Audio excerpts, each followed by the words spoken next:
7 Levels of Kagurabachi Explained. With Chapter 112 came the end of Part 1 of Kagurabachi, and I think it's about time we take inventory of our cast the Hokazona's curated for us so far. And to be honest, he's been absolutely cooking. With this manga that started as a joke manga, has slowly turned into one of my favorite new gen manga of all time, honestly. So I decided I'm going to separate all the named characters into these 7 levels based on what I feel their level of combat and or sorcery prowess are at this point in the story, or where their character ended. Some of these levels may have tiers in them to show where I think some of the gaps are within them. Oh, and spoilers in this video. It's not going to be a summary of the story, but I'm definitely going to talk about key events and happenings, so you've been warned. Our level 1 tier is going to be our fodder tier, and we're going to kick it off with just the random goons and henchmen that can be found and riddled throughout this story, like the random Yakuza or just the random guys at the Raikuzachi. It's just fun to watch these guys get absolutely obliterated by our main cast. They're nameless, sometimes faceless, but they'll always be remembered as the guys that made our heroes or villains look really cool when they're aura farming in this story. Another one in this fodder tier is going to be Ikura, and if you don't remember Ikura by name, he's actually Iori's classmate, and if I remember correctly, he's also a Chihiro glazer. He like draws the scar on his face. But all in all, he's not a fighter at all. He just has some plot significance with being able to help Iori sort of awaken, so I thought he deserved a mention in this video. Now, there's also Yu, who's literally just a kid.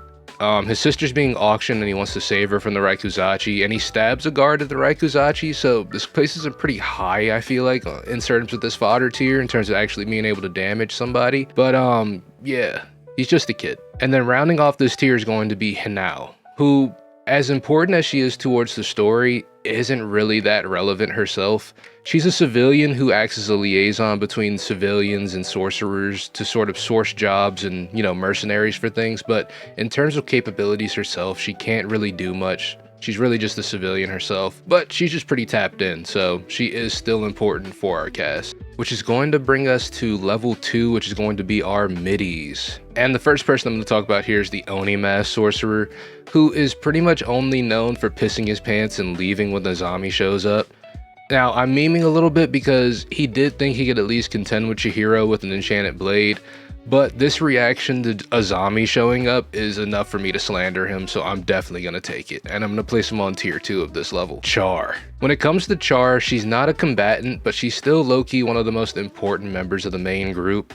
She's young, so she doesn't really have a ton of control over it, but due to her lineage to the Kyanagi clan, she can heal rapidly, and she can heal other people, one of which is actually Chihiro pretty early on in the story, who she helps reattach or regrow his previously severed arm. And in terms of Char stocks, I think things are going to get crazy going forward, especially when we see feats from other people that we're going to talk about later. I think there's a lot of potential for Char to grow in this story. So that being said, I'm going to place Char on tier 3, but I feel like she's going to shoot up pretty far by the time this story's over. And then we've got Norisaku, also known as Daruma Guy. Now, it's tough to place him here because he's gone, but he shows up and tries to get Char and ultimately fails and then suicide bombs himself and his sister later. So in terms of being able to get jobs done, he's just half-baked like Sojo says. So he belongs here in these sort of lower tiers, but he was able to lightly press an inexperienced enchanted blade user in Chihiro at the beginning of the story, so I'll throw him in the top of low. Bro's like not even a good criminal. He gets one little broken foot and he's just singing like a bird. Like, this is crazy. Look at his face, bro. Which is going to bring us to level 3, which is going to be the good fighters and good sorcerers. And the first one, I'm going to group these two together because they fight together, and that's going to be the trauma sorcerer and the clone sorcerer. They never really get named, but we know them by their powers. And their powers are essentially, as said, one can clone themselves and the other one can make people feel past trauma to the point where it sort of shocks their system and they immobilizes them. These two also fought in the Seitei War and witnessed the Enchanted Blade's power firsthand, so they knew what they were up against and still willingly went up against an Enchanted Blade user, so that has to say something for them. But once Chihiro locks in, the fight is pretty quick. I'll put these guys slightly above Daruma because I'd imagine they're a really good team. They just got a really bad matchup going up against the psychopath like Chihiro, who actively uses his trauma as fuel. I feel like in any other fight, they probably would be pretty effective. So that's going to land them in tier 3. Next up, we got the Mohawk guys. This is all I'm going to refer to them as. I'm sure they have names, but I don't know. They work directly under Sojo, so in terms of that respect, they definitely do have that there. But when they went after an awakened Chihiro, they got dispatched pretty quickly, so their relationship with Sojo is doing some extremely heavy lifting. And these guys are like cartoonishly evil. They're like ripping off this little girl's legs just to prove that she can grow them back. And I feel like if you're doing sick things like that in a story like this, yeah, you're probably pretty powerful to go along with something sick like that. So I'm gonna place them in tier 2 and we're just gonna leave them there. Now, next up we have Sengoku. And if you don't remember Sengoku, he is the master of the one sword style and in charge of the Bloodshed Hotel. Now, I don't want to underrate Sengoku. He's a master of a sword style, and we've seen how devastating those can be under the right circumstances, like the EI White Purity style. But dude catches an absolutely terrible matchup with Hirohiko, and without an enchanted blade, and he just pays for it with his life. And unless someone else pops up, this is probably the only chance we really get to see this sword style, so we'll never really know the upper limits of what Sengoku could do. I'm just gonna place him here because of where he is in the story and how capable I feel like he should have been, but he just got dispatched so fast, which is going to bring us to level 4, which is our great combatants and our great sorcerers. And leading the charge is going to be Iori Samura. And I can already hear the comments. Well, she just picked up a sword. Well, she's a Mary Sue. Well, I have chapped lips and low self-esteem. Shut up. Iori is one of 6 users of the EI White Purity style, and in this manga, that already puts her into an elite class, but she's not just proficient like Chihiro or kind of good like Hirohiko.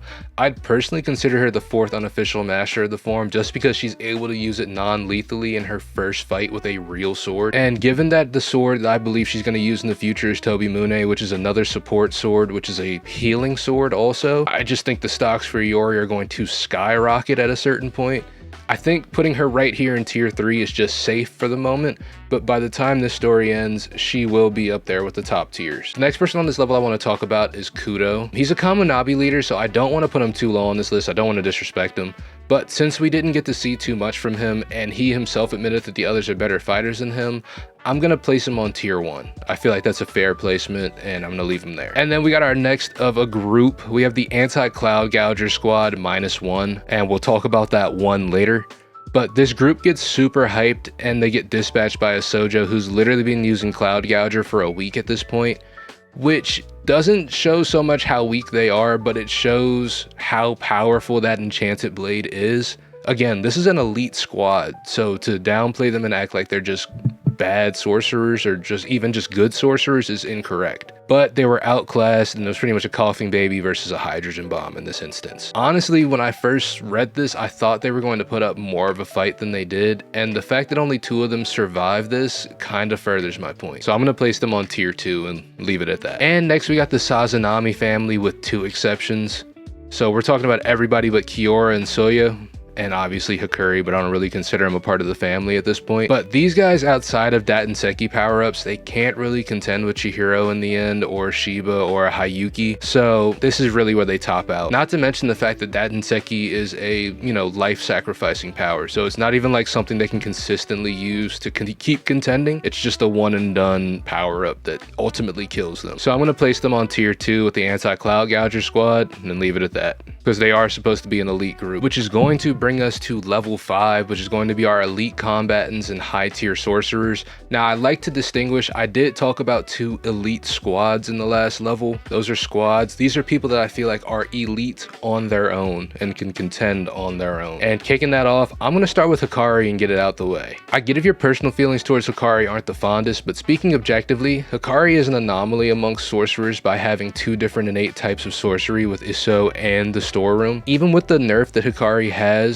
he still belongs in this tier because he's the only Sazanami clan member to have both traits since the first clan head, which had to be more than 208 years ago, off some like Satoru Gojo type shit. Also hilarious that Hikari's durability is like insane just because his brother used to beat the shit out of him for so many years his body got used to it. So just based off of that alone, I have to at least put him here in tier 3. Next up we got Ikuto Hajiwara, who is the member of the Cloud Gouger squad that we get to see more from after Sojo. He's 100% traumatized, and now he's got his own like Shikigami, and it low-key reminds me like a combination between Rika and Garuda from JJK. He already was a commander of an elite squad, but now he's kind of got a screw loose because of, just the trauma from the Sojo fight. But because of this, he got a huge buff off of it. Since he truly believes that Shikigami that's with him is his friend Kugura, he consciously controls the iron sand that makes up this Kugura Shikigami with his magnetism sorcery. And since it's unconscious movement, the Shikigami moves like it's its own independent person. So in terms of like spirit control, he is one of the best at it because he is moving these two entities, meaning himself and the Shikigami, as if they're two different people. And in the fight, he lost his legs, but he uses his magnetism and the iron sand to sort of levitate around the battlefield.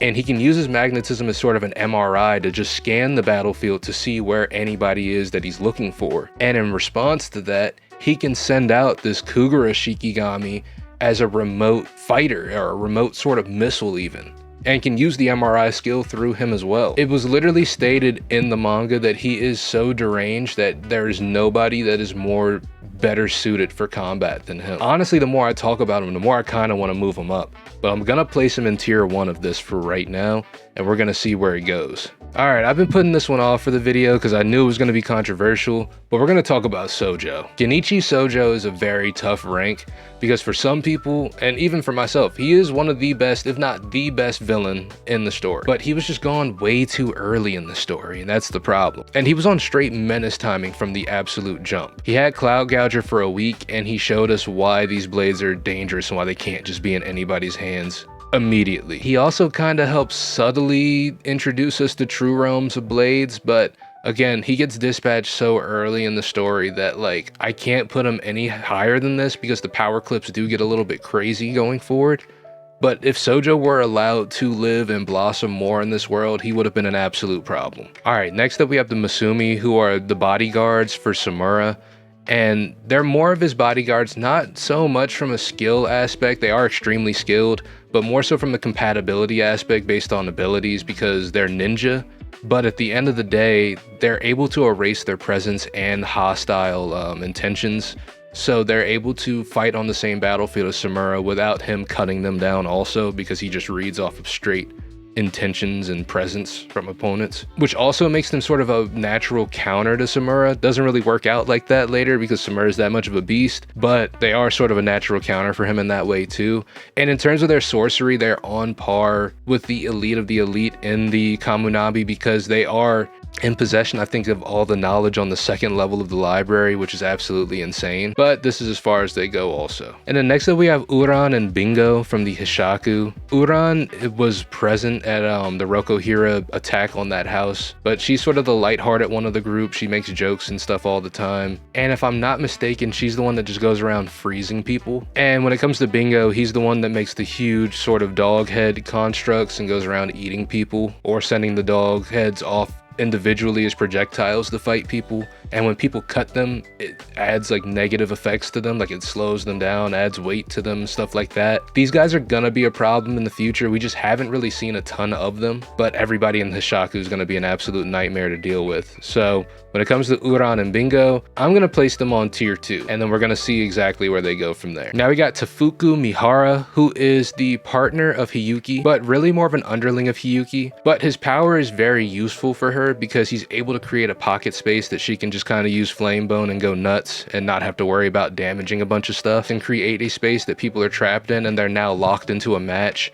And that match doesn't end until the person that the power is directed towards is unconscious. But that's also the reason why they're able to get out of it the first time around, because he didn't realize that he trapped Hakuri in it, and Hakuri just kind of fell out after the last fight. So in terms of control over this space, I'm not exactly sure how much control he is in. It looks like he even has to knock people out to get out of it. Starting it looks like he can just make them at any point in time. But he is also applicable to the rules of said space as well. That being said, I'm gonna place him here on tier 2. Now we got Kiri Shirikai, who is the granddaughter of the man that invented the EI white purity style. But since he's a misogynist and believes women shouldn't hold swords because they're too heavy, he doesn't teach it to her, and she also refuses to learn it from him. And she also picked an Odachi as her weapon of choice, which I don't know if you're familiar, that's just a really, really big sword. And she's an absolute beast with it too. She's also capable of using katana because we see Hikari toss her one during the fight, but she chooses the biggest weapon on purpose just to get back at her grandpa. So in terms of spite, she's up there with the best of them. In terms of tiers, I'm gonna place her right here on tier 2. And then next up we got the Core Station Vessel. The Core Station Vessel is a unique case when it comes to sorcerers in this world because he's in charge of the barrier for Kamunabi HQ, because there's a ton of spirit energy constantly flowing through there from all the sorcerers. It's just kind of leaking out at points. They need someone who is able to act as a vessel to collect all of that spirit energy and use it positively for the base, which is where this guy comes in. He sacrifices his organs, he goes through this super rigorous process to become this sort of vessel for that spirit energy. And as payment for that, he's able to live a life of luxury after I think it's like 10 years of service as the barrier, you know, for the Kaminabi HQ. But he has complete control over the barrier. And it's also stated that in terms of knowledge, he has just as much knowledge as the Masumi. So that's everything on level 2. So that has to place him in the elite tier, and just based off everything he was able to give up just to work this job as well, yeah, he's got to be in the elite tier. Now we got Soya Sazanami, who actually got a pretty good little one-shot. He's the heir to the Sazanami clan. He's a master of the Yasuo technique and was supposed to have the storm ability passed down to him from Kiora. And we don't really get to see him do much, but the fact that Shiba shows up to help with him and calls him the strongest of that elite group, the Toe, also means a lot. But since he ultimately gets bodied by Hikari, this is as high as I'm going to place him for now. We're going to stick with the Sazanami clan, and we're going to go with Kiora Sazanami. He is the matriarch. He is the patriarch for the clan itself, and he's the first person I feel like we really see contend with an enchanted blade without an enchanted blade. And he doesn't even really consider himself a fighter. So with that status, he's the first to really challenge Chihiro mentally, as he and Shiba actually have an opportunity to kill him very early on in their interactions. But since he had people trapped with the Storm ability and they didn't understand everything about it, they couldn't take action. And his Storm is a pretty broken ability all in all. It's essentially a subspace he can travel to, transport people to, and he can transport things to and from his location. And he has complete control over this space as well, able to move, you know, walls, floors, and kind of make things into weapons. But most importantly, Kyora's body was able to withstand some of the power of the Magatsumi and was even able to, you know, use some of its techniques. It killed him eventually, but just the fact that he was able to do this and his body was able to stand up to it and even withstand being taken over by the Sword Saint a little bit, I think that's impressive in itself. And then next up, we got Hirohiko, and I know the memes and I can see the comments now, but honestly, there were going to be people mad at me if I placed him higher or lower. And I feel like this is a good spot for him. He was literally introduced to us as a sorcerer whose innate talent / instincts were on par with the likes of like Azami or Shiba. And while I'm definitely not ready to glaze him like that, there's definitely some truth to that statement, because as a swordsman, his freedom style was able to pretty easily dispatch Rengoku and may have ended an entire sword style. And he figured out the eye white purity style just from watching Chihiro and trying it out. Albeit a more sloppy version, he was still able to do it just from sight. And as the contract bearer for Kuminori, we also get a look at Kuminori's true realm and some applications of his techniques that Chihiro, someone who's considered one of the only experts in the world regarding enchanted blades, he just kind of couldn't believe what he was seeing. Now, Hiro Thrico, he's got a lot of room to grow.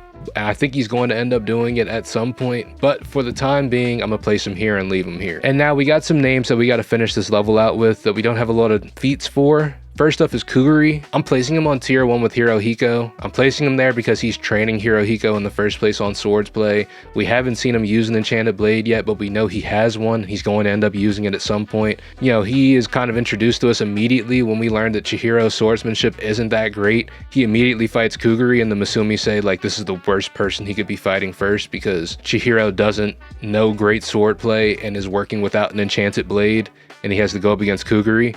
Also, Kuguri's whole sorcery is just like edging. So like the longer he doesn't use his sorcery, the more powerful it is when he finally does. I just think he's someone who's gonna end up being a big problem at some point. Next up, we got Toto. I'm not exactly sure what her sorcery is. I thought she was the teleporter for the group in the Hishaku, but also I think all of the higher tiers in the Hishaku know how to teleport themselves. And we learned that that is a basic technique that everyone that is in sorcery can learn. It's just the higher tiers learn how to do it as well as Shiba and the Hishaku do. So I'm gonna put Toto on tier 3 and just wait to see more from her because she's really just been more of a support role.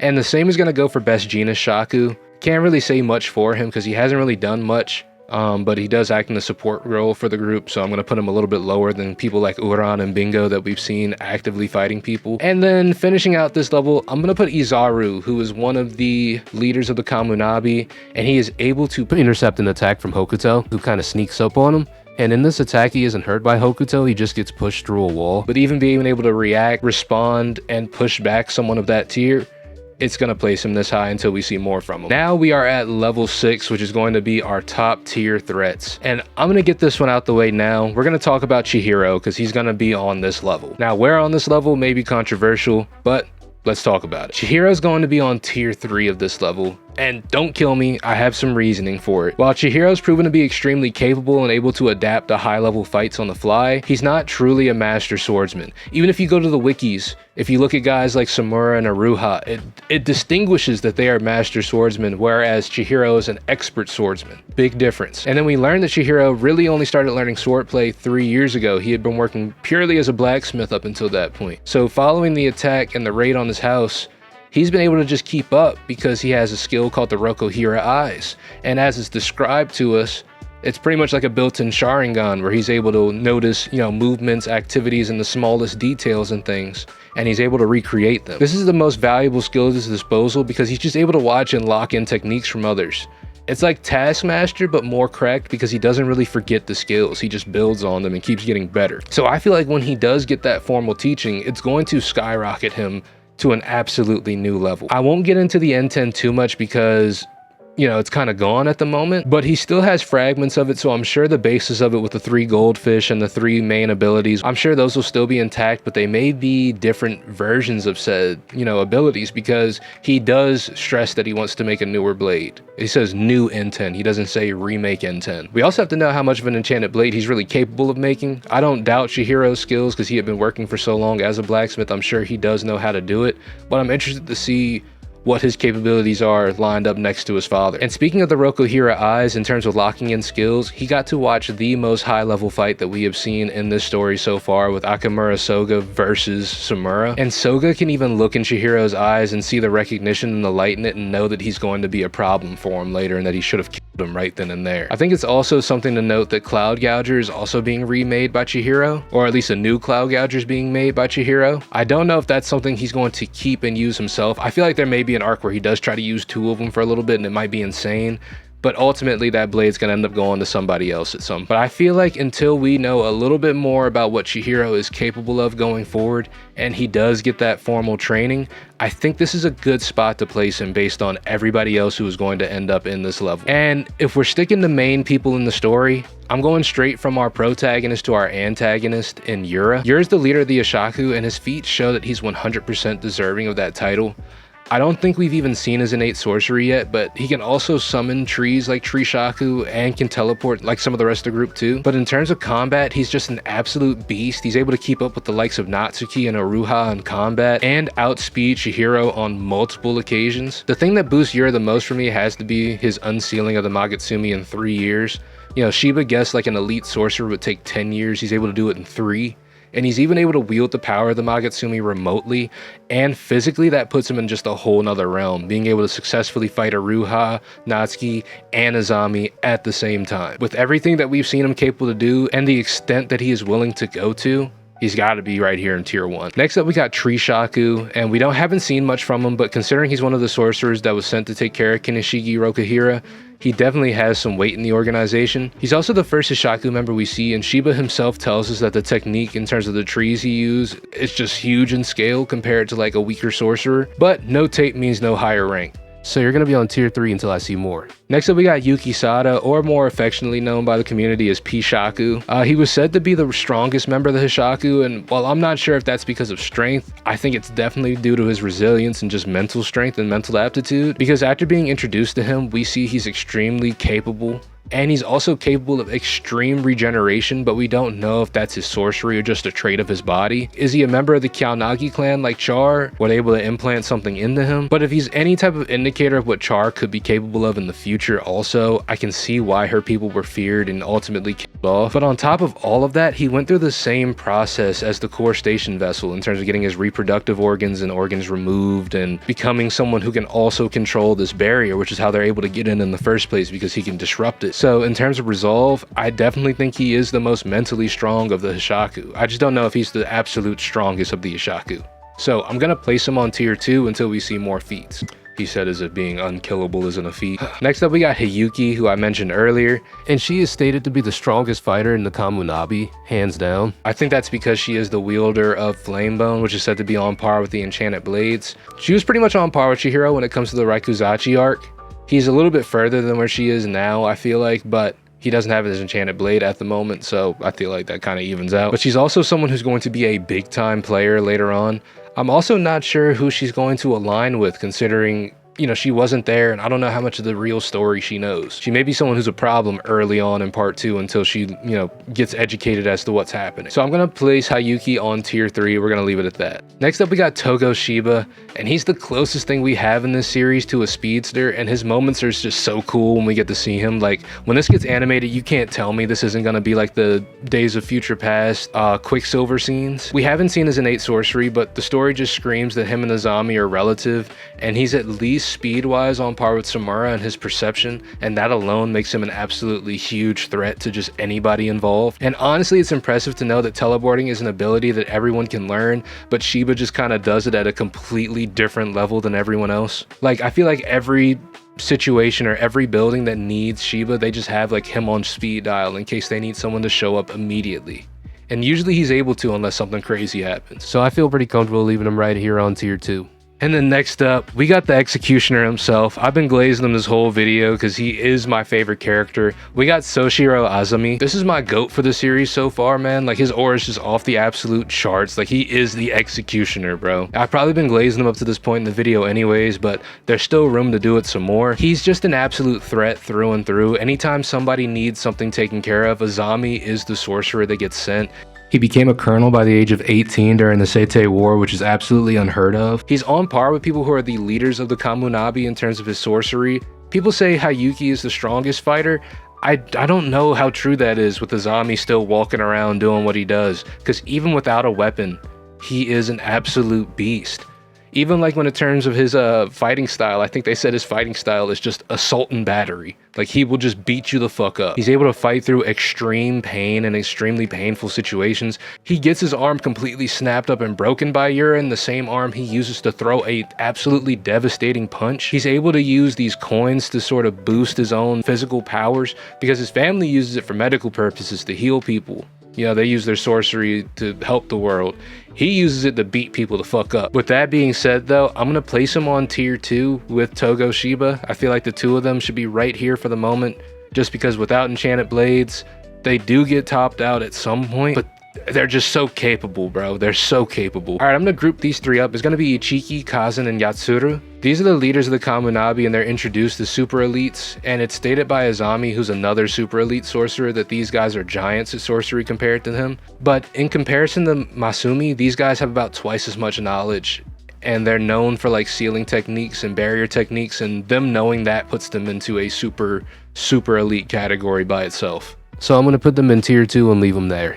Following that up, we got Natsuki Misaka, who is the little brother of the wielder of Cloud Gadger, Ibuki Misaka, who I didn't really evaluate because he isn't really in the story yet. Maybe we get a flashback, I can, but not yet. But his brother is an absolute unit, and he was thought to be on par with him, and he was thought to be peers with him. But, you know, Iruha ended up getting the nod towards getting the next enchanted blade, and Misaka was kind of passed over. I personally just think that was because Iruha was a better fit for that blade and its abilities, because and I don't think it had to do with sword skills in itself, but he is a master swordsman, and he's able to hold his own against both Yura and Hokuto, and received a compliment from Hokuto. Also, his sorcery is essentially, you know, Lux from Black Clover or Killua, and that's just always kind of badass to look at. He was also able to survive the power of the Magutsumi, even when he was heavily injured, and that alone, durability wise, puts him into a new realm. So I'm gonna put him right here on tier 3. And someone who's going to be on a similar tier is going to be Iruha, who we have kind of learned throughout the story. He's just a swordsman, and there's not really much more I can say there.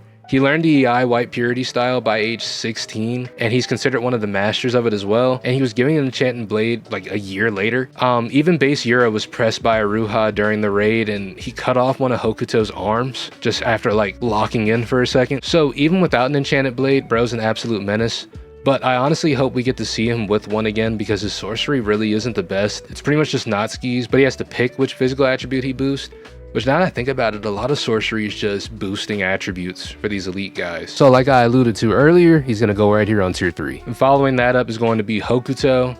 Every shonen story has to have at least one fight sexual, and that's definitely going to be Hokuto to a T. And it was to a point where he only wants to fight sword masters. Like, he didn't even want to get his own hands dirty until he heard Iruha was at the raid, and then he absolutely jumped at the opportunity. He also claims to be the one who actually unalived Konoshige Rokuhira, not himself, but through one of his remote sorcery puppets that he can control. And in the 2v2 between Hokuto Yura and Iruha Natsuki, it was a stalemate, but I think it's important to note that Hokuto was also holding back.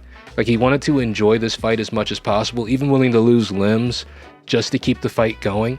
So I don't know how strong this guy is if he really locked in and wanted to just straight up kill someone. But with that in mind, I think tier 3 is a fair spot to put him since it was a stalemate of a fight. And then rounding this out is someone who I really have to go off of just trust me bro vibes.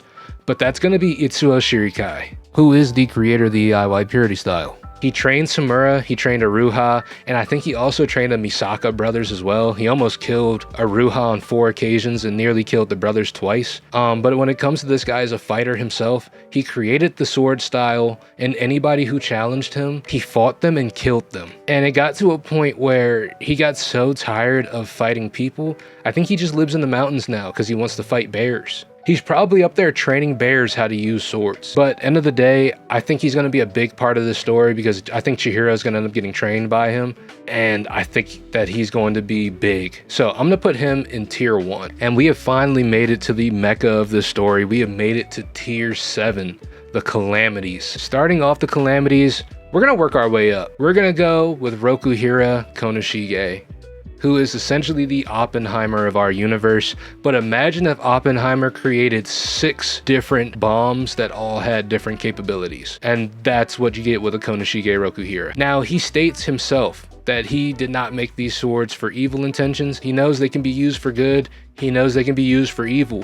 But that is something that a sword maker has to bear, is that at the end of the day, the usage of the sword is up to the person wielding it, and the responsibility of that person wielding it falls back on the person who made the sword. Now, with that being said, that means Konoshige Rokuhira is responsible for a lot, and as a response to that, he makes a weapon that is capable of destroying all of the other ones. Now, just due to influence alone, he's going to end up right here on this part of the list, even though we literally haven't, even though he's not even a fighter. So I'm going to put him on tier 3. Tier 2 of our Calamities is going to be Mr. Seichi Samura. Now, I want to make sure that I am clear. I looked around, I couldn't find any other statements. Remember earlier I said Itsuo Shirikai almost killed Aruha on 4 occasions and nearly killed the Misaka brothers twice? I couldn't find any statement saying that he almost killed Samura at any point. And Samura was also trained by him and is also a master of the white purity style. But Samura is also stated to be one of the fastest swordsmen, the swiftest swordsman out of the group as well. And he's the wielder of Tobimune, which is a support blade, which is capable of healing people. It's capable of teleporting. He's just got a lot in his kit. And he was fighting nerfed majority of this story. He didn't have his eyes. He had blinded himself because Samura doesn't really like violence. He doesn't like cutting people down, but he realizes it's a responsibility that he has to carry. But as a response to that, he blinded himself so he wouldn't have to see it. And he's still one of the most capable fighters in this verse, hands down. And by the end of the story, he does get his eyes back. And as a result of how high-tuned everything else is, he has just super senses. He can hear stuff across the city. He can see things from meters, miles away. He can probably smell a lot too. I don't know. They didn't really say anything about it, but I'm sure he can smell real good. But in terms of being a fighter, he's the only person who could have, at that point in time, matched up with the Sword Saint at all. And the Sword Saint gave him his respect. He even said at one point when Samura, stakes his life at the end and is about to launch that final attack on him, the Sword Saint even says there's no point in me standing here and just letting him hit me, even though he's going to die. So he says that and is fully prepared to meet him. Samura acknowledges it. They both acknowledge it. They clash. And of course, Samura, he's killed in this instance, but he also gets a really good hit off on the Sword Saint. So he's not able to absolutely match the Sword Saint, but in terms of being on par as a fighter, they're both up there. And remember, this is with both swords canceling each other out. There's no enchanted blade ability involved. This is just pure swordsmanship here. But ultimately, it wasn't enough. And then topping off our list is going to be the Sword Saint himself, Akimura Soga, the uncle of Chihiro, the brother of Kunishige Rokuhira, and the Sword Saint who is just unmatched in terms of skill and is unmatched in terms of power. Now, his blade is unmatched in terms of power because every other enchanted blade except for N10 is intrinsically linked to his blade. If the Sword Saint were to die, everybody else who's holding and contracted to an enchanted blade would also die, which makes sense to give that blade to the most powerful person out of the group. It just so happens he also is a genocidal maniac who has no problem with carrying out acts of just absolute destruction to keep his ideals going for what he believes in. Now, I could sit here and talk about the Magutsumi and all that, but I think that's a video for another day, talking about all the enchanted blades and what they can do. But when it comes to Akimura Soga himself, in terms of his swordsmanship, even in terms of his sorcery and being able to take over other people's bodies and being able to cause the malediction and just everything that we've seen he's capable to do, everything is sort of unimaginable. Like, we've been told that these blades really focus on the theoretical, and we didn't really get to see that in work until the Sword Saint, and now we realize, oh wow, yeah, there really is levels to this and he is different. But I am so excited for where this story's gonna go. I can't wait to read more. I can't wait to make more YouTube videos. This is gonna be a longer one, so I hope you guys enjoyed it. Thank you so much for watching. Make sure you guys subscribe, do all that great stuff, and yeah, stick around for more. Peace.